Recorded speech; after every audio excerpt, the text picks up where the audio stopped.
everybody. Hi, welcome to my channel and welcome to my first ever in-depth movie review.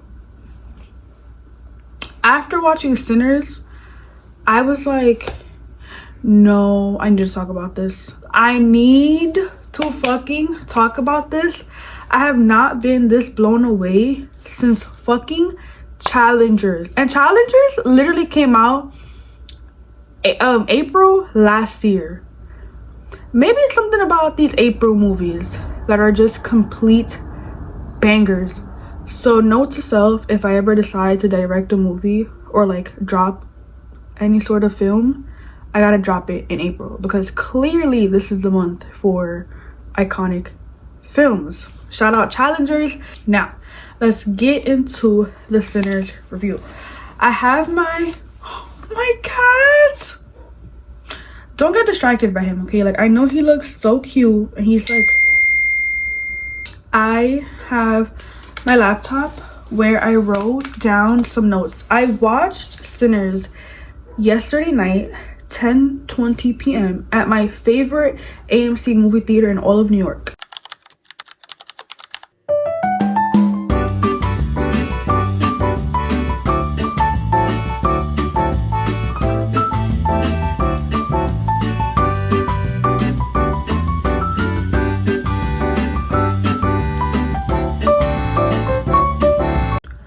I completely went into Sinners blind. I did not see a trailer. I did not see a review. I did not hear nothing about the movie. So you're probably like, okay, then why did you go watch it? Like, are you a Michael B. Jordan fan? What is it? I found out that Ryan Coogler directed Sinners. Black Panther, Creed. I was like, fuck yes. Now this is what I'm here to support. A black director who's already made some of my favorite movies ever. Like, I'm sad. I'm very sad. And I got my ass up and I told my cousin, I was like, we're gonna go watch Sinners. So we go. First of all, let's start off with this banger of a cast.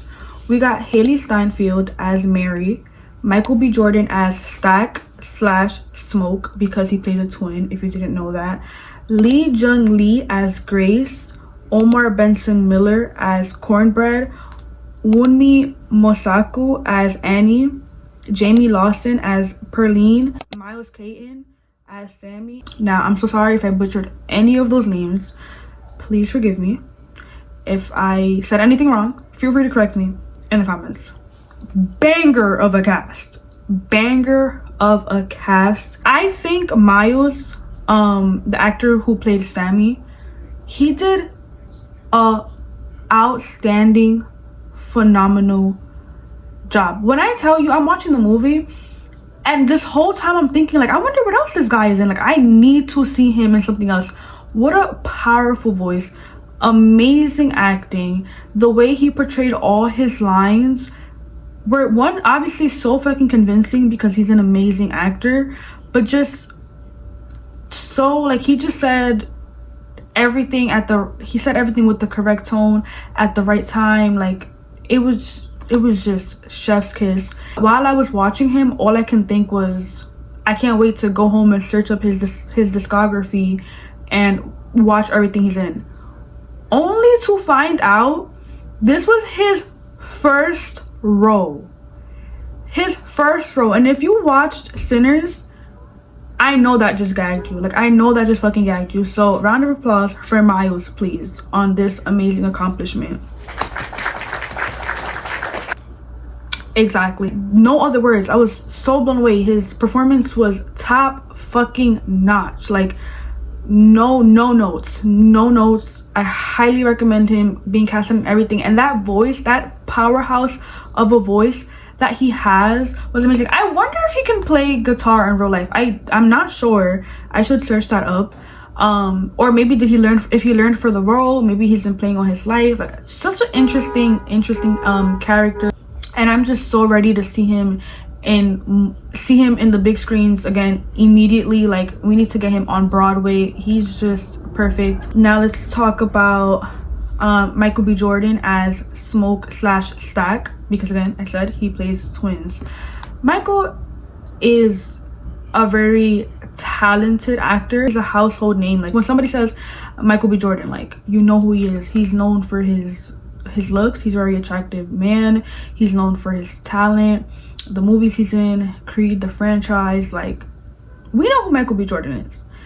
And I was really like taken aback. Like I was floored to see him not only play in a different movie with like this thick southern accent, he is playing two characters, and the way you can distinctively tell who is who, like the whole movie I'm like, oh yeah, that's Smoke, oh yeah, that's Stack. Like the mannerisms they had, like the way they spoke, the way they walked, the way they did this and did that, and the way they treated the people around them was all so completely different that I was never confused. Like the second they announced who's who, I was like, yeah, like it locked in. Like it didn't even have to be like, because so one thing I did notice throughout the movie, Smoke wore blue and Stack was wearing red, so I thought that's what I was going to use to have to tell like the difference between them. I did not need any sort of identifier. Like I was just like, yeah, that was Smoke, yeah, that was Stack. Like it was just so perfectly done.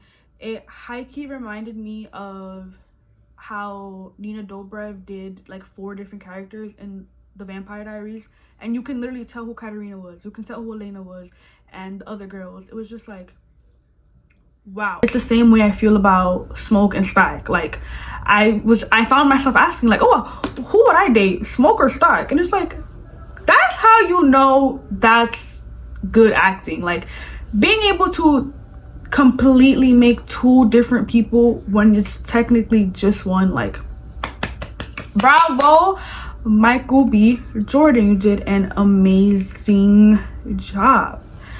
Haley Steinfeld as Mary. Now let me put my glasses on for this one. Haley Steinfeld as Mary, man oh man, did she eat that roll up. To be honest, I don't think I've ever watched anything Haley Steinfeld has ever been in. I was not aware or familiar with her game at all. I was just like, okay, whoever this is. To say it, I hope I don't sound ridiculous. I don't know who this man is. That accent that she had in that movie was out of this world. Like you're probably like, oh, who cares about accent? No honey, that was amazing. Her facial expressions, the way she delivered her lines, the boy get the fuck out of my face. I was like, Haley, Miss Girl. Whoa, she portrayed that 12% black too well. What is it that she's supposed to be, like 15% black? I don't know what it was, but she said bet.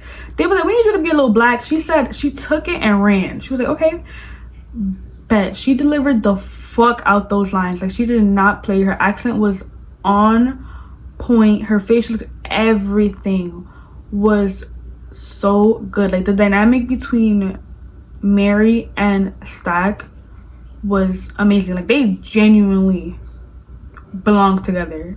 Like obviously they belong together. And last but not least of the actors I will be mentioning is Wunmi Mosaku. Now, just like Miles, this is, oh, and Haley as well, this is an actor I've never seen before, but I am not mad. I was very well impressed. You're probably like, girl, you were impressed with Miles, you were impressed with Michael, you were impressed with Haley. Yes, I was. And I was just as impressed, maybe even more, with Wunmi Mosaku, who played Annie. She played Smoke's love interest. They had a little something back in the day, and then when he came back to turn up the juke joint and he wanted her help, you know, it got revealed to the audience that they had this little rendezvous, which I clocked immediately. Like the second he walked in there, I was like, there's something up with these two. She was honestly everything to this movie. Annie was so much more than just your typical character. Like she was just deeply spiritual. and connected with something bigger than herself, just like bigger than life. And you can feel that in every single scene she's in. Like, she got this like supernatural ability to sense evil, sin, one might say. Haha, see what I did there? Like, she can like, she obviously just senses when something's off. You can see it when they're at the door and what's his name, Cornbread, is trying to get in, and she immediately clocks it like, ooh, like, Stack, you gotta be careful with this one.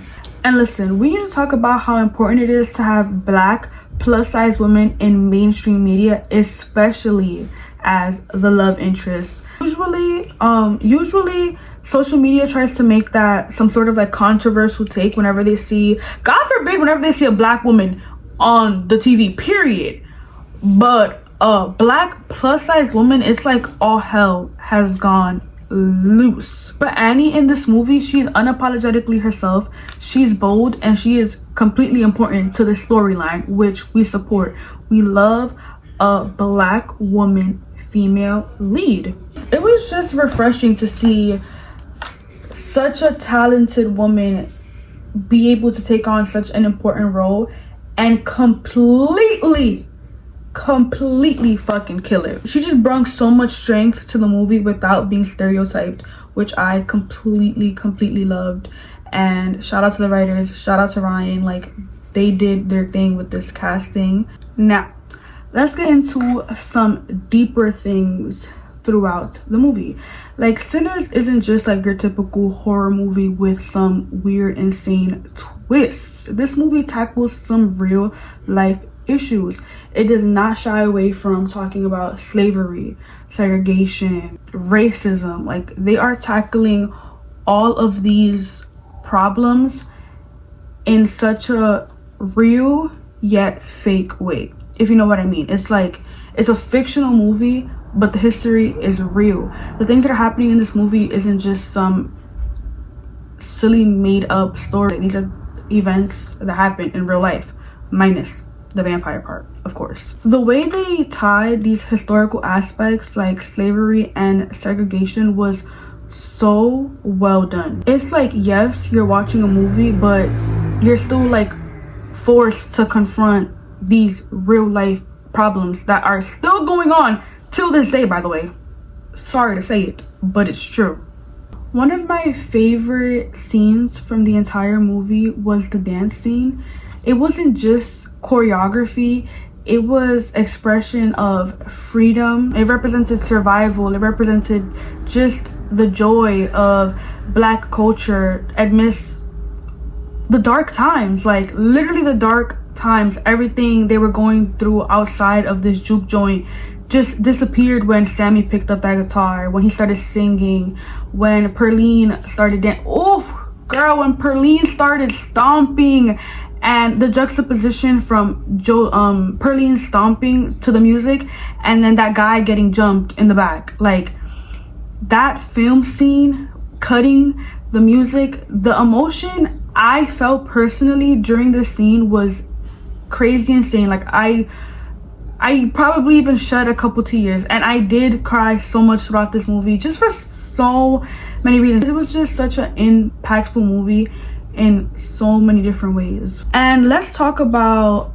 Black culture's influence on music. They were drawn to Sammy because of the music, and it makes so much sense when you think about it, because Black culture, Black music is literally the heartbeat for innovation. Like, from jazz to hip-hop, R&B, all of these things are heavily influenced by Black culture. And to see it portrayed through Sammy, and how these vampires were reacting to him because of the music, and just how it just called upon everyone, it just woke everyone's spirit up. Chef's kiss. Sammy's music wasn't just like a soundtrack for the plot. It literally gave this lifeblood that the vampires craved, that the vampires wanted. They needed that quite literally. These vampires, as much as they were a part of the supernatural world, they still craved this black culture. They still were drawn to the power black people carried through their art. The film does not shy away from this. It just highlights how black culture has been stolen and just taken for granted, which is what gives this movie even more points. So when you combine the music, the dance, and the story, and the storytelling of black culture, you can tell that this wasn't just a cheesy vampire horror film. It was about recognizing the power and the influence of black culture. And I think when we look at Ryan Coogler's work overall, his main goal is to constantly uplift black voices no matter what. Like, you can see how passionate he is through his work. He does a well job blending fiction and real life, turning it into entertainment without making a mockery of it.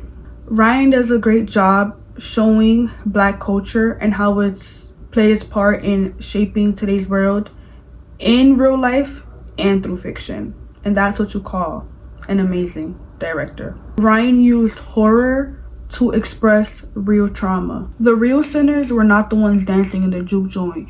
It was a system that tried to keep them away from joy.